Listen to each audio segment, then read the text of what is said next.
फिलहाल। बहुत बहुत धन्यवाद भाई दिग्विजय जी। अब मैं निवेदन करूंगा आज की सभा के मुख्य अतिथियों का पगड़ी पहनाकर जो है स्वागत किया जाएगा। अब मैं निवेदन करूंगा,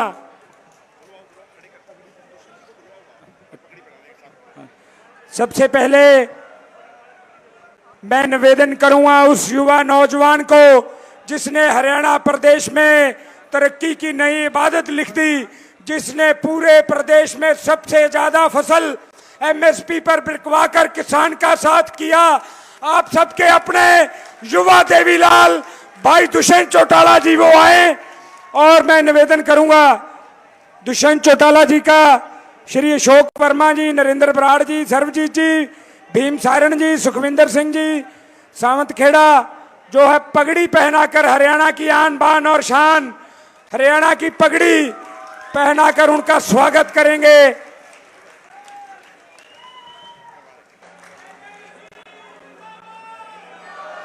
ओडा के इस पावन धरा पर आज जननायक जनता पार्टी आजाद समाज पार्टी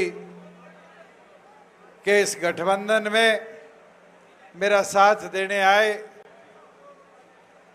जननायक जनता पार्टी के राष्ट्रीय अध्यक्ष डॉक्टर अजय सिंह चौटाला जी, बहुत ही आदरणीय चौधरी रंजीत सिंह जी, आजाद समाज पार्टी के अध्यक्ष भाई चंद्रशेखर आजाद जी, आपके प्रत्याशी आपके बेटे अजीज दिग्विजय जी, मंच पर बैठे सभी दोनों संगठनों के वरिष्ठ पदाधिकारीगण और रानिया और डवाड़ी हल्के के अलग अलग गांव से आए मेरे बुजुर्गों, मेरी माताएं बहनें, युवा साथियों, मैं तहे दिल से आपका आभार प्रकट करता हूं कि आज आपके इस प्यार ने, जोश ने एक चीज निश्चित कर दी कि डवाड़ी और रानिया की इस धरा को जिस मजबूती के साथ चौधरी रंजीत सिंह जी ने और दिग्विजय सिंह ने सींचने का काम किया है, एक एक साथी 5 तारीख को वोट की ताकत से हमारे दोनों प्रत्याशियों को जितवाने का काम करेगा। साथियों, आपको भी बहुत समय हो चुका, मैं संक्षेप में कुछ बातें रखना चाहूंगा। आज सिरसा जिला जितनी दुविधा में फंसा है, शायद ही कोई जिला हरियाणा का बचा।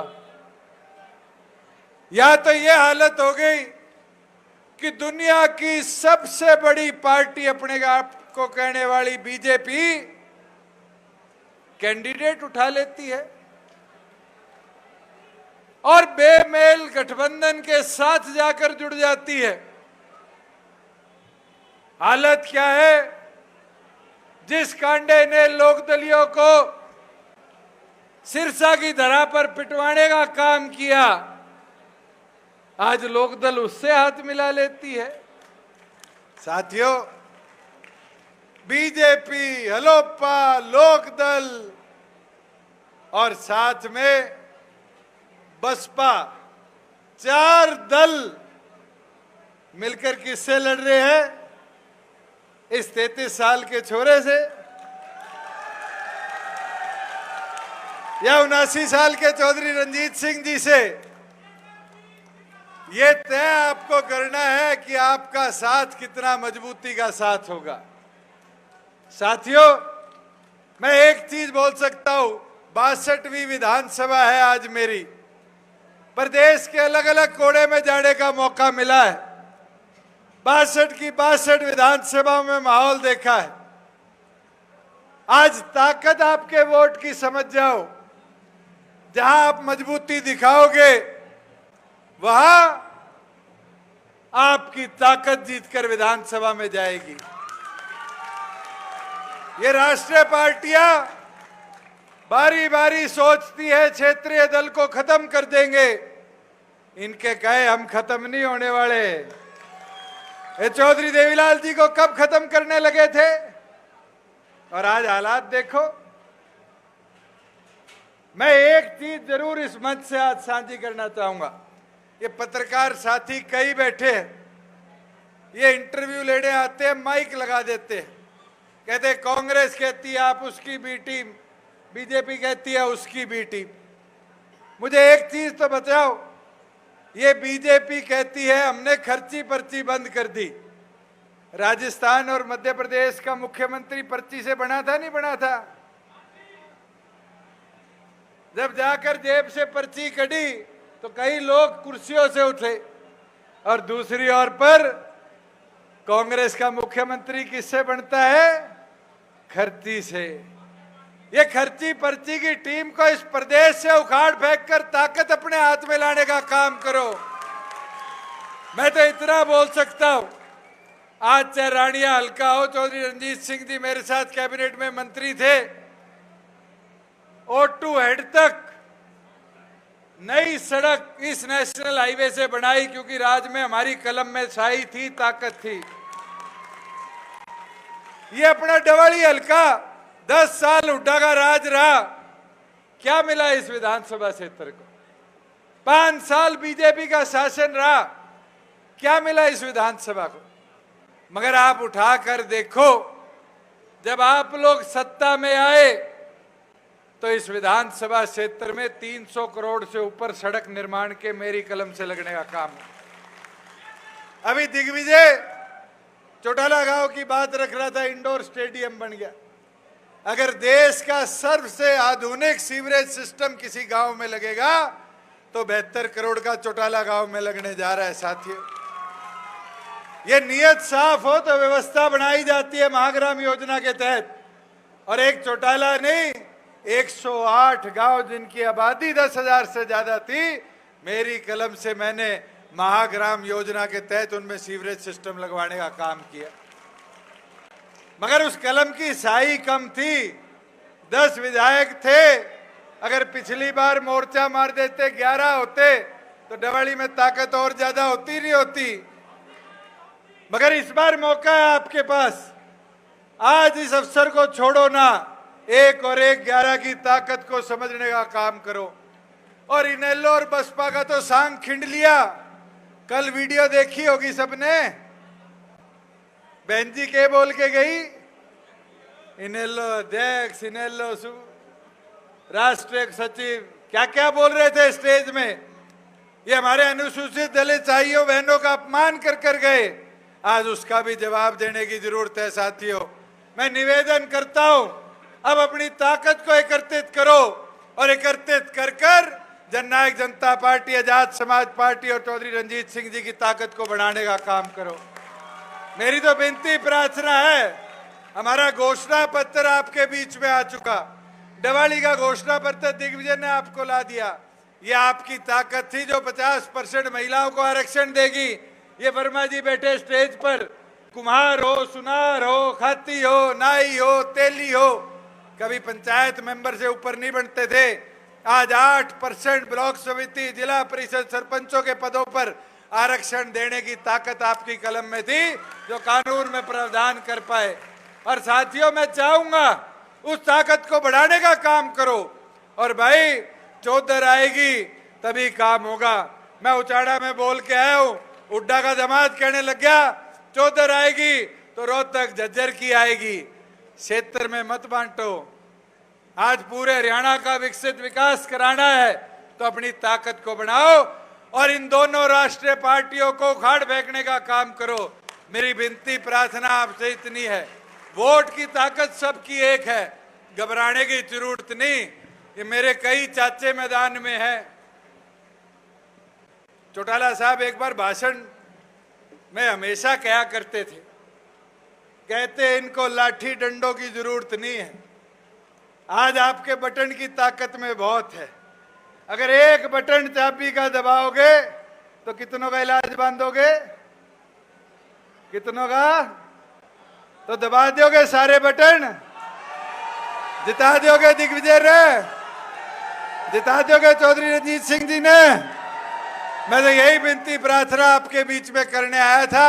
और सबसे एक चीज चाहूंगा, 30 दिन मेहनत कर ली, 3 दिन शेष है।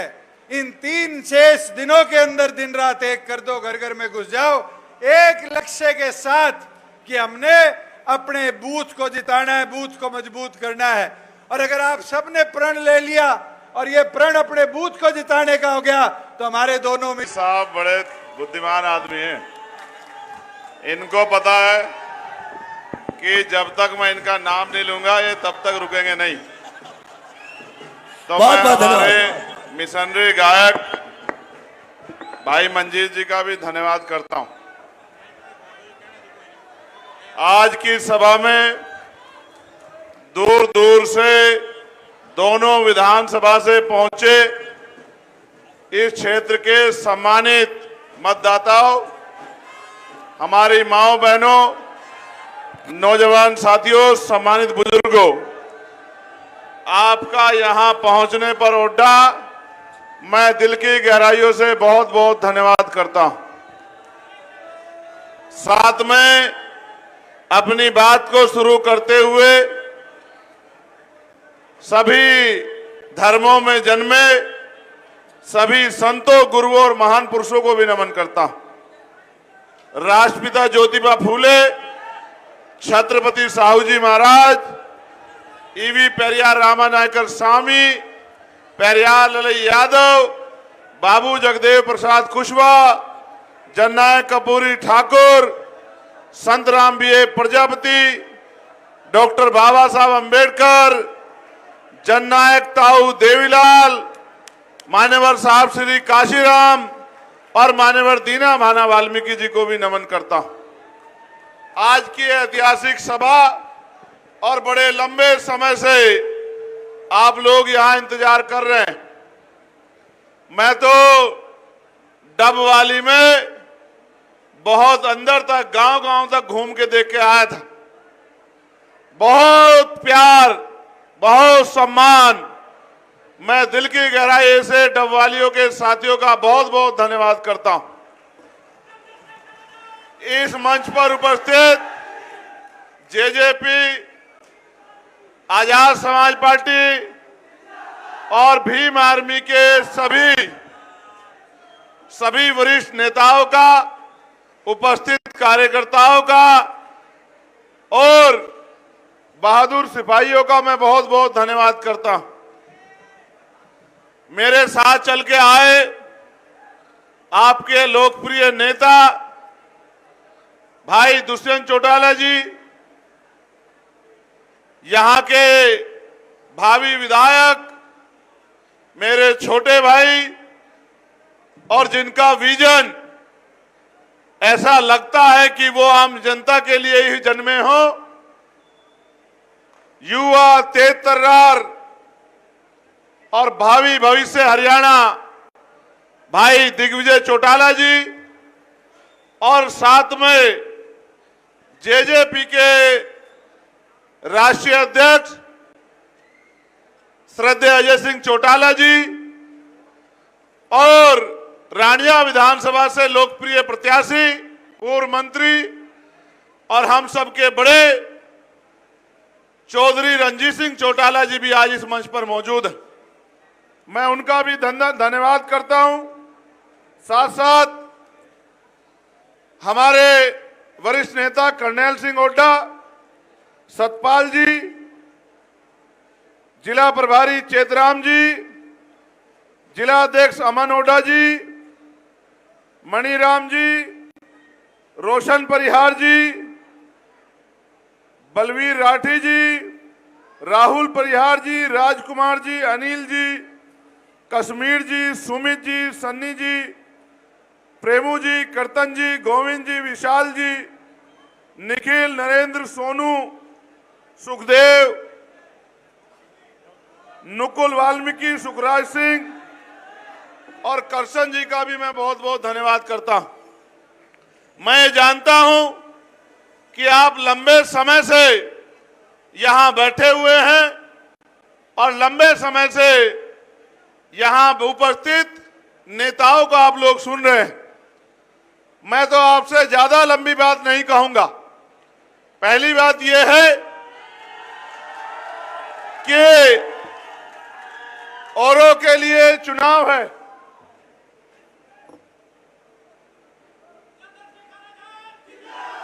औरों के लिए चुनाव है, लेकिन डॉक्टर बाबा साहब अंबेडकर हमें समझा के गए हैं कि ये वोट हमारा हथियार है और जब तक ये हथियार हमारे पास है तब तक हमारी सुनवाई संभव है। इस हथियार का प्रयोग करना भी हमें आना चाहिए। जहां एक तरफ भाजपा के लोग हैं जो उनकी नीतियां रीतियां, उनके भाषण, उनका अहंकार आपने सुना है, और 10 साल सत्ता में रहने के बाद जिस तरह से किसानों पे जुल्म उन्होंने किया, जिस तरह से पहलवानों पे जुल्म उन्होंने किया, आपके याद है लगातार मेरी बात भाई दिग्विजय जी से और दुष्यंत जी से होती थी। 13 महीने किसानों के आंदोलन में हमने कंधे से कंधा मिला के उनका साथ दिया, और जब पहलवान बेटियों के सम्मान की बात आई तो हमने उनके सम्मान की रक्षा के लिए जंतर मंतर पे आंदोलन हो या पार्लियामेंट में, यहाँ के नेता भी बहुत है पार्लियामेंट में, किसी का मुंह नहीं खुला उन बेटियों के सम्मान की रक्षा करने का काम और सरकार से जवाब मांगने का काम भी हम लोगों ने किया। यहाँ कई तरह के विचार के लोग राजनीति में हैं और सब लोग अपनी अपनी विचारधारा के लोग नेताओं को अपनी अपनी विचारधारा के राज को लाना चाहते हैं। हम मान्यवर काशीराम साहब और जननायक ताऊ देवीलाल के सिपाही हैं और वो ये कहते थे कि जब तक गांव विकसित नहीं होगा, गांव तक विकास नहीं पहुंचेगा, गांव में परिवर्तन नहीं होगा, गांव का आदमी मुख्य धारा में नहीं जुड़ेगा, तब तक प्रदेश खुशहाल नहीं हो सकता है।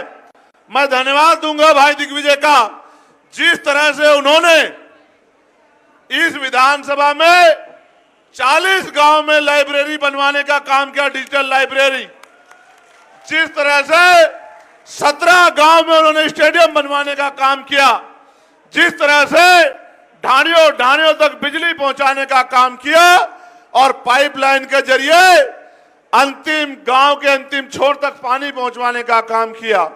मैं उनके विजन को जब देखता हूं तो मुझे बड़ी खुशी होती है। मैं उनके साथ गांव तक गया, मैंने देखा कि महलों वाले लोग भले उनके साथ ना हो, लेकिन डबवाली की गरीब जनता उनका पलके बिछा के इंतजार करती थी कि उनका नेता आएगा और वो उसका स्वागत करेंगे। मैं तो इस बहादुर योद्धा को कहना चाहता हूं, ये डबवाली आपको नेता ही नहीं, ये आपको अपना भाई परिवार मानती है। और जिस तरह से अहंकार जो है दूसरे दलों का देखने को मिल रहा है, जिनमें कांग्रेस के लोग हैं, ये बड़ी अच्छी बात है। मैं आपसे जानना चाहता हूं, क्या पिछले 10 साल में आपकी आमदनी 4 गुना हुई? जोर से बताओ, हुई? लेकिन विधायक जी की आमदनी तो 10 करोड़ से 46 करोड़ हो गई, 10 करोड़ से 60 करोड़ हो गई। आप ये महसूस कीजिए कि ये नेता आपको आगे बढ़ाने का काम कर रहे थे या अपने आप को आगे बढ़ाने का काम कर रहे थे। शायद आपके बच्चों के हाथ में अभी तक किताबें भी ना पहुंची हों, लेकिन नेताओं की तिजोरी बड़ी ऊंची हो गई है। इसलिए मैं आपको कहना चाहता हूं कि अब आपको तय करना है कि इनकी तिजोरियां भरनी है या अपने बच्चों तक जो अच्छी शिक्षा, रोजगार, अच्छा हेल्थ सिस्टम और उद्योग धंधे लगवा के आपके क्षेत्र को, आपके पढ़े लिखे नौजवान को जो बेरोजगार घूम रहा है, उसको आगे बढ़ाने का काम करे, उसके बारे में सोचना है। आपको तय करना है।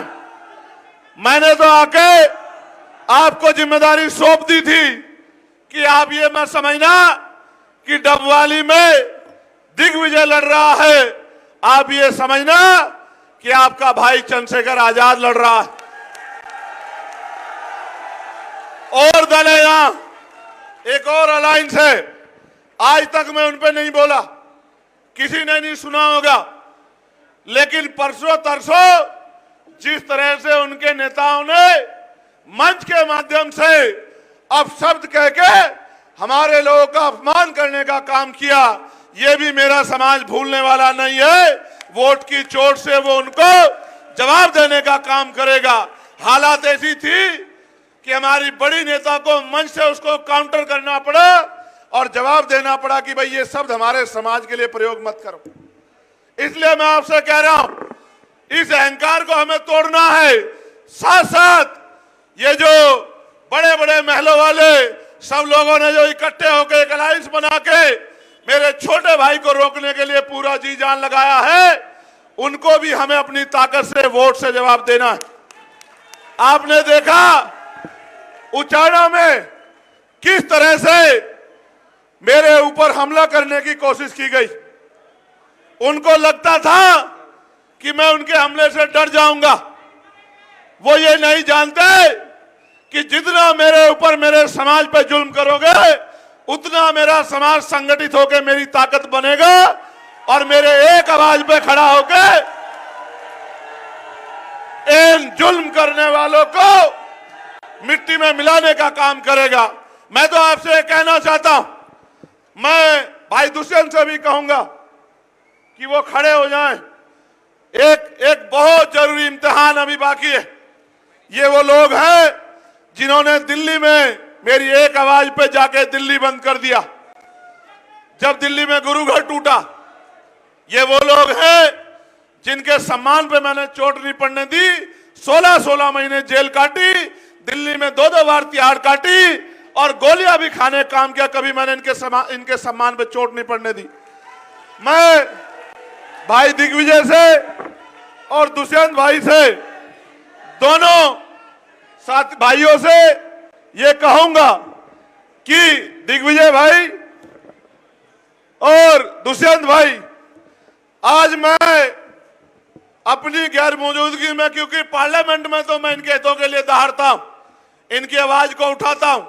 और आप जानते हैं कि अभी जो न्यूनतम वेतन 783 रुपए घोषित हुआ, इसके लिए मैंने पार्लियामेंट में जोर शोर से आवाज उठा के सरकार से बजट में हिस्सा मांगने की बात कही थी और फिर एक बड़ा आंदोलन किया। आपको धन्यवाद करना चाहिए भाई दुष्यंत का कि उन्होंने उस आंदोलन में पूरा सहयोग करके सरकार को झुकाने का काम किया। लेकिन अभी जो मैं कह रहा हूं, ये हमारी पीढ़ है जो लंबे समय से चली आ रही है। जिस तरह की सामंतवादी सोच के साथ हमारे लोगों पे जुल्म होता है, मैं आप दोनों भाइयों से कहूंगा कि आपकी जिम्मेदारी बनती है कि दोनों हाथ उठा के इस समाज को विश्वास दिलाओ कि आप इनके रक्षा कवच बनके, वो माइक आपका इंतजार कर रहा है, वो माइक आपका इंतजार कर रहा है, आप इनको विश्वास दिलाओ कि आप इनके रक्षा कवच बनके हरियाणा में खड़े रहेंगे मेरी गैर मौजूदगी में।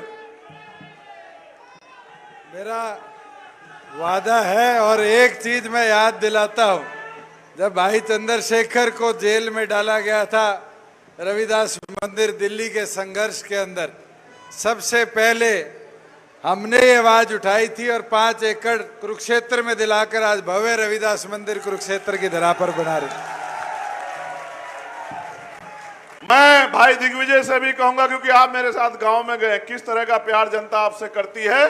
आप इनको ये वादा दिलाओ कि आप इनके भाई बन के हमेशा इनके साथ खड़े रहोगे। मैं ये वादा देता हूं मेरे अनुसूचित जाति के मेरे परिवारजनों से कि जहां आपको जरूरत पड़ेगी पसीने की, वहां आपके ये भाई खून देने का काम करेंगे, आपकी लड़ाई को लड़ने का काम करेंगे। मैं अब आपसे अपील करता हूं कि जब धन्यवाद सभा होगी, जिस गांव में आप अपने बूथ को सबसे ज्यादा वोटों जिता के भेजोगे, उस गांव में मैं आपका धन्यवाद करने सबसे पहले पहुंचने का काम करूंगा। दूसरा, मैं अपने बहादुर साथियों से भी ये कहूंगा कि मैं आपके सम्मान की रखवाली करता हूं, लेकिन आपको भी मेरी बात की लाज रखनी है। यहां से जाने के बाद आपको घर घर जाके किसी की परवाह नहीं करनी, अपने आप घर घर जाके एक एक वोट को दोनों विधानसभाओं में जेजेपी और हमारे जो दूसरे गठबंधन के प्रत्याशी है जिनका निशान है गन्ना किसान, दोनों निशानों के लिए आपको तैयार करना है। यहां डबवाली में एक एक vote political power is the master की, यानी कि सत्ता की चाबी प्राप्त करने के लिए डबवाली में चाबी के निशान का बटन दबाना है और रानिया में गन्ना किसान का बटन दबाना है। क्या मदद करोगे नहीं करोगे बताओ? दोनों हाथ उठा के बताओ, मदद करोगे नहीं करोगे? पक्का? मान्यवर काशीराम साहब कहते थे कि जिनका दल नहीं होता उनमें बल नहीं होता, और जिनके पास बल नहीं होता उनकी समस्याओं का हल नहीं होता। 5 तारीख को बल पैदा कर लो, किसी दफ्तर में जाके लाइन लगाने की जरूरत नहीं पड़ेगी। ये अधिकारी आपके घरों तक आके काम किया करेंगे और कहा करेंगे कि आदेश है एमएलए साहब का। मैं ये बताओ, जब सब लोग मिलके एक आदमी को घेरने का काम करें तो क्या जनता का ये अधिकार नहीं बैठता, जिम्मेदारी नहीं बैठती कि उसकी रक्षा सुरक्षा करे? क्या बैठती है नहीं बैठती बताओ? जोर से बताओ, बैठती है नहीं बैठती है? तो भाई दिग्विजय के हाथ पैर बन जाओगे नहीं बन जाओगे?